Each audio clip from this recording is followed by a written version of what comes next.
What can I say about Manny Pacquiao and his boxing career that hasn't been said before?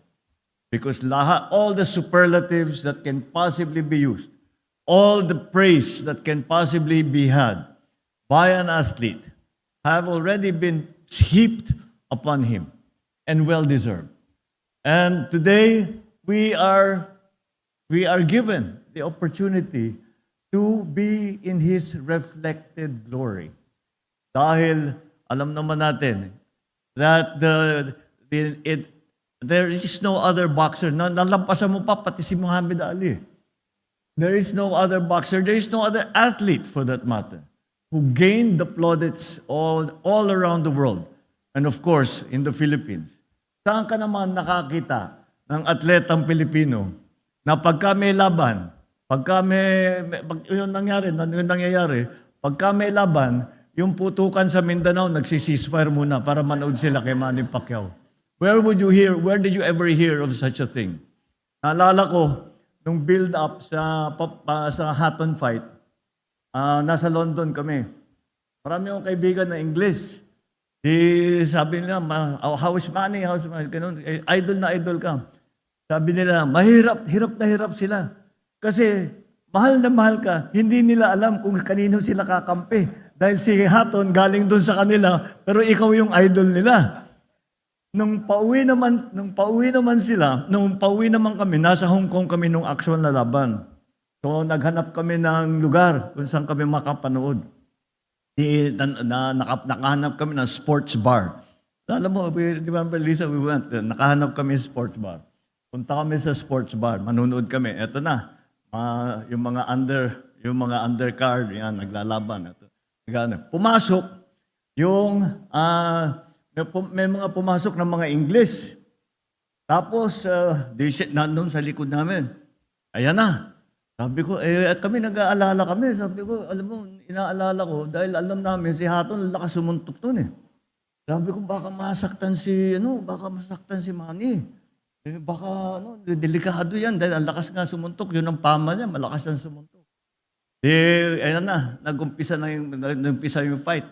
Palabas pa lang kayo, palabas pa lang. Nagsisigawan na yung mga English na gano'n. Pag nung bell, pang, sisigaw yung mga English. Bigla na lang, may narinig ako, yung mga Pinay, hey, shut up! Just shut up! Kasi Hatton sila ng Hatton. Yung pala mga asawa nila, mga Pinay, na talagang hinahawi nila. No, Manny Pacquiao, no, Manny Pacquiao.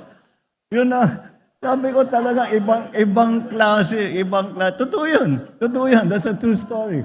Nagulat ako kasi sabi ko, bigla na lang, at saka talagang sinasaktan nila. Sabi, oh, shut up, ganun. Sabi ko, bakit? Hindi, asawa namin yan, pero hindi sila pwede mag-cheer para kay Hatton. Kailangan si Manny Pacquiao. So, yun ang naging experience ng lahat. At maaga pa yun. Sabi ko, pagkatapos ng laban, sabi ko, mali naman ako na inaalala ko si Manny, baka masaktan. Second round pa lang, tulog na si Hatton. Yes. Kaya naman, makita mo, tapos tuloy-tuloy, lahat ng laban mo, pinakita mo talaga na ang galing-galing mo. At saka, there was a time, alala ko ano bang laban yun? Kakapanalo lang nung Celtics ng NBA na finals. Pinakita nila merong coverage, andun si Manny. Tapos nanalo na naman. Pumasok yung kapitan ng Celtics. Sabi mo, hey, you're my idol. No, you're my idol. Sabi niya sa'yo. Ganun kakilala. That is Manny Pacquiao. And that is the way he was known all over the world. And we can say that sa buong kasaysayan ng Pilipinas, there was never a time when we were more proud to be Filipino than when Manny was winning all those fights but hindi lang kasi napakagaling niya. Never niya kinalimutan ang pagka-Pinoy niya. Lagi niyang, biruin mo, pumunta kami sa birthday. Yung pumunta kami sa birthday niya, pinakanta siya. Ang kinanta niya, pasigaw-sigaw pa, Pinoy ako, Pinoy ako, Pinoy ako. Yun, para sa akin, ang talagang pinakamalaking bagay.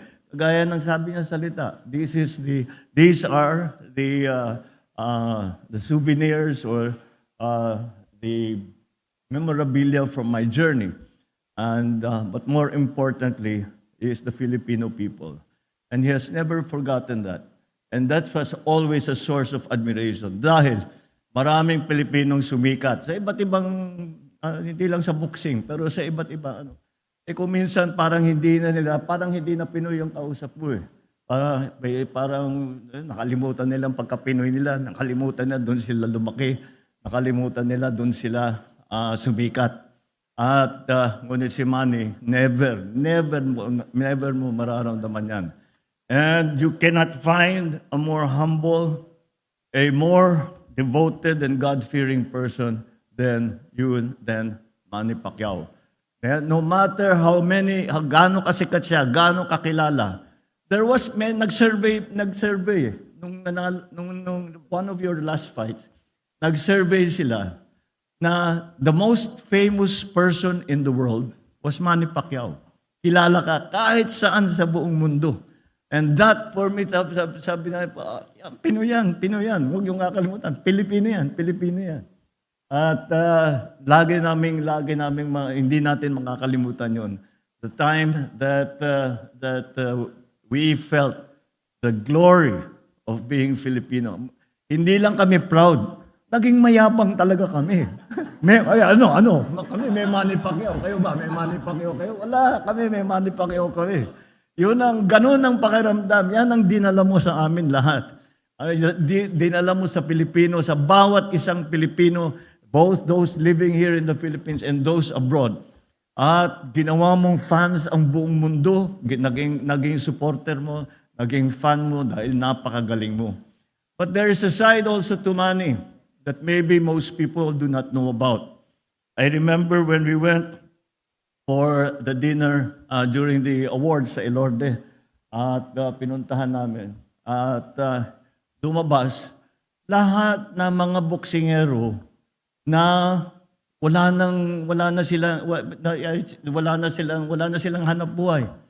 At yung iba tinamaan na nagkasakit, nagkaramdaman. Lahat yun tinulungan ni Manny. Hindi niya sinasabi kahit na kanino. Kung hindi nila in-announce doon sa programa na yun, nobody would know about it. At yan ang ganyan ng ugali, ganyang pagkatao ng ating Manny Pacquiao. So hindi lang siya champion sa boxing. He is a champion of humanity. He is a champion as a Filipino. He is a champion as a man. And he is a champion in all our hearts. And he will always be our champion. He will always be our Filipino champion. Manny, maraming salamat sa iyo. Thank you, Mr. President.